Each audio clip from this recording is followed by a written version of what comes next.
My name is Vince Trotter. I am the Agricultural Ombuds and Sustainable Ag Coordinator for UC Cooperative Extension in Marin County. If some of you folks haven't had a chance to work with your extension office in your own county, just know that we're there doing a lot of different things, working with farmers and ranchers, but we also have programs like 4-H and the Master Gardeners. We work with nutrition and senior communities. So lots of things happening at the Cooperative Extension Office. My role is that I help farms and ranches with diversification, starting new enterprises, implementing new practices, anything really that can extend their viability into the future. And you can bet that just about anything that I might be working with a farm or ranch on gets involved with rules and regulations. And so as Ombuds, I'm here as a non-enforcement, non-regulatory person that farmers and ranchers can come to with questions. I do have a website called growninmarin.org where I have resources for farmers and ranchers. And it includes stuff specific to different sectors of the ag industry, but then also general farm management, enterprise related stuff. Feel free to check out that website if you like. It's aimed at Marin producers, but it's not exclusive. So today I'm going to talk about regulations related to agritourism, and I'm going to go ahead and give away the surprise ending right up front, which is I'm not going to be able to tell you what you can and can't do, or what enterprises are or aren't legal. And the reason for that is that the thing that I want to hopefully to bring across in my few minutes with you guys is that the most important, the most significant, and probably some of the more challenging rules that you might encounter in terms of starting an agritourism enterprise are local. And obviously, everybody's location is different, and everybody's rules are going to be a little bit different. So that's why I won't be able to give folks answers about their enterprise, but I am going to hopefully talk a little bit about the players and kind of how rules tend to overlap with one another as you set down to figure out for yourselves where you might fit and your agritourism enterprise might fit. So first place I start is just this idea that regulators come in lots of flavors. You've got folks at the federal level, like the USDA. You've got entities at the state level. There are regional regulatory bodies that you might deal with in any sort of agricultural enterprise, but including agritourism. And then there's local agencies. And when I say local, generally I mean county, because a lot of our ag lands are in unincorporated places. But if you're involved in urban agriculture, or just by virtue of where your piece of ground is located, you might be subject to actually municipal rules. And so that might be local for you. The way I sometimes think about all those different groups is like an inverted pyramid bearing down on farmers and ranchers in these different tiers, or you could think of it also as a funnel.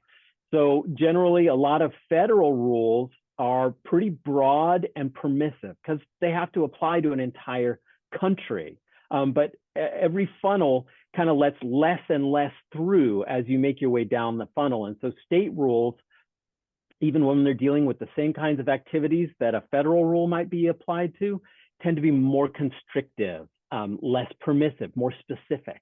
And when you get down to the local level, those regulations are going to be even more specific, more prescriptive. And they're going to be the ones that you're most likely going to need to satisfy. It's very rare that something at a regional or state level is more permissive, or a local or a regional level is more permissive than it would be at a state or federal level, right? The only exception that I generally can think of is cannabis, where federal rules are much more strict than a lot of states and localities. But other than that, as you get closer and closer to the ground, you tend to get stricter and more specific. So in all those different tiers, at all the different levels of the funnel, oftentimes those different entities overlap.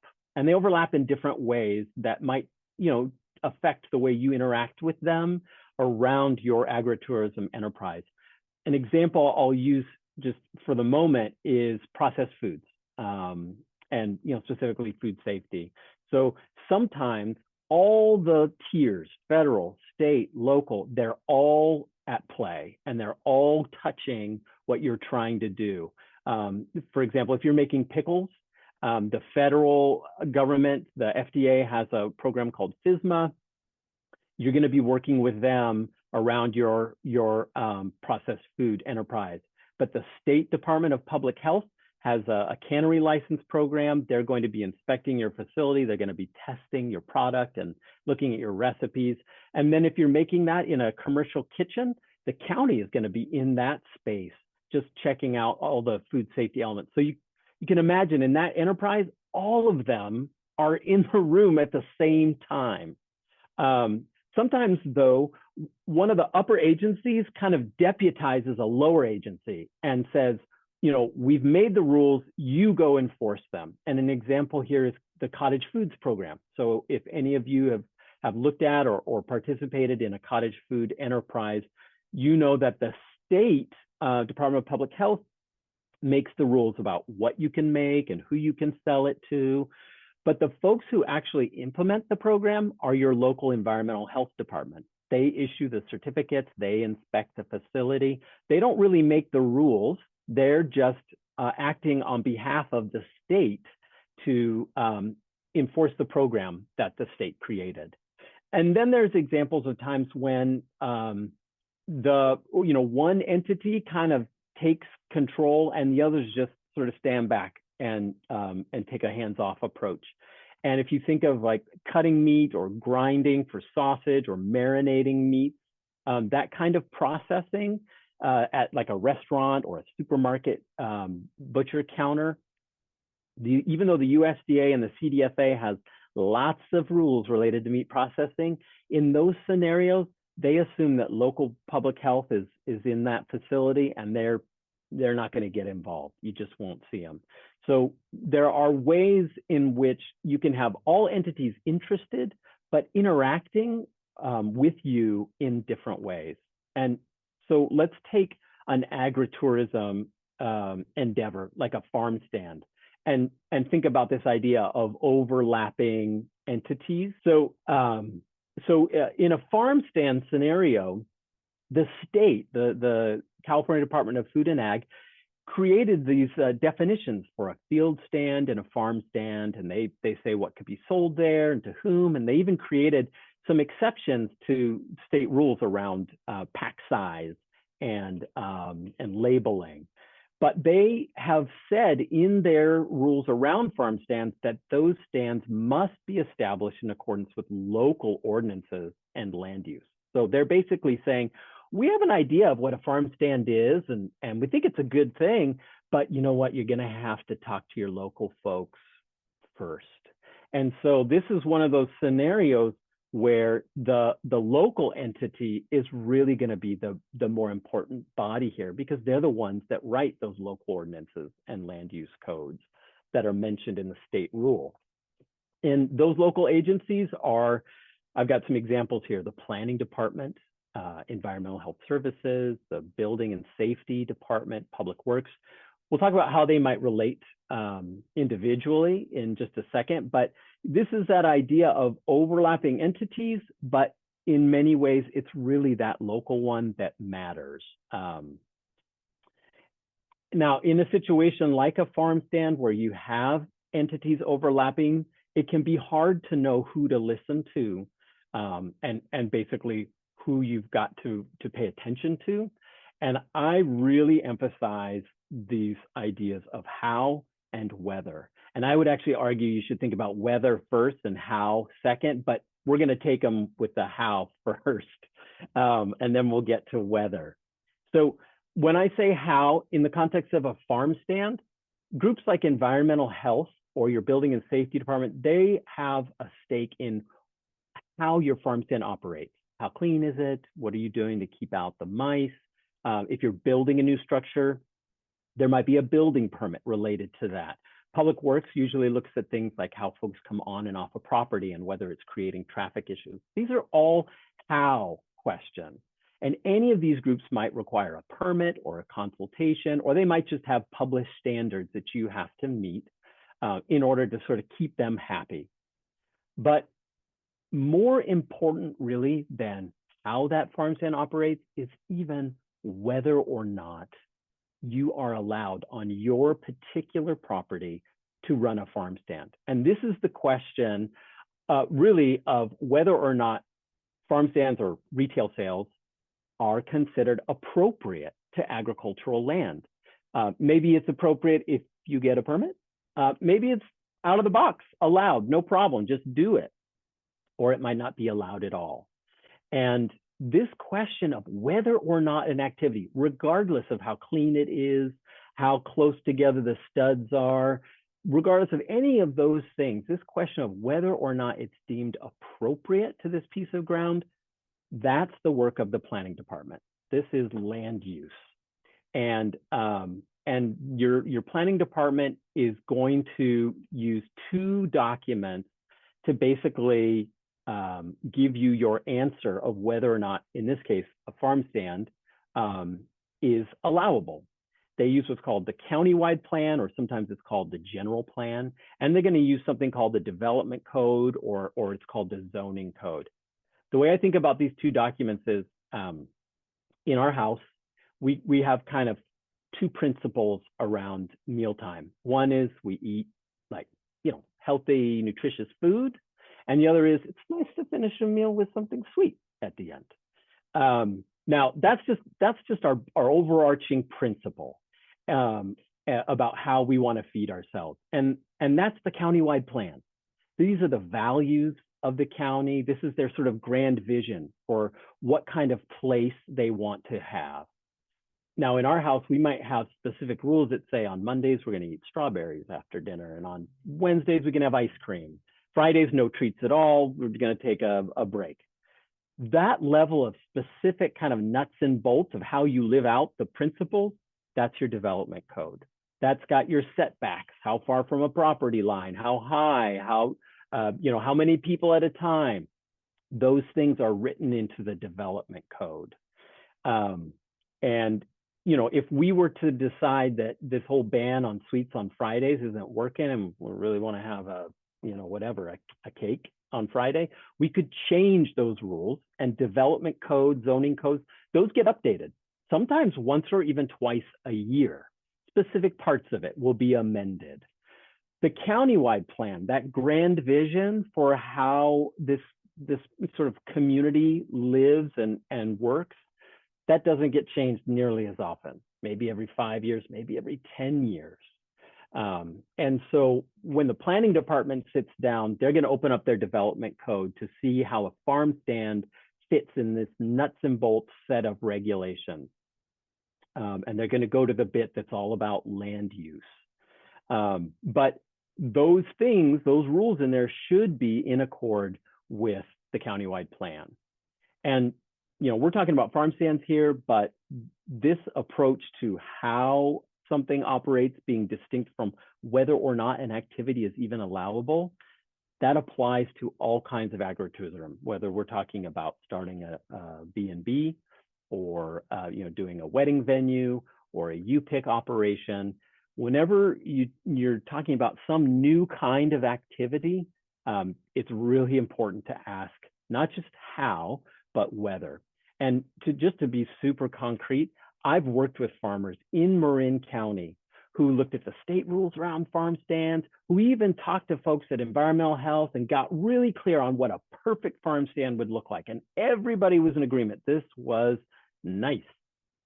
And they did not have the ability through land use to operate a farm stand on their parcel. It just wasn't permitted. It wasn't considered an activity that was right for land that was zoned the way their land was. And so all that other stuff was kind of for naught. In this particular case, they could secure a permit that would give them the right to operate the stand, but the time and the expense of securing that particular permit wasn't something they wanted to do. And so, you can see how it's important not to get too bound up in the how until you've established the whether. So how do you find out the whether? How do you get this information on land use? Well, you could go to the county itself. You could go to your planning department.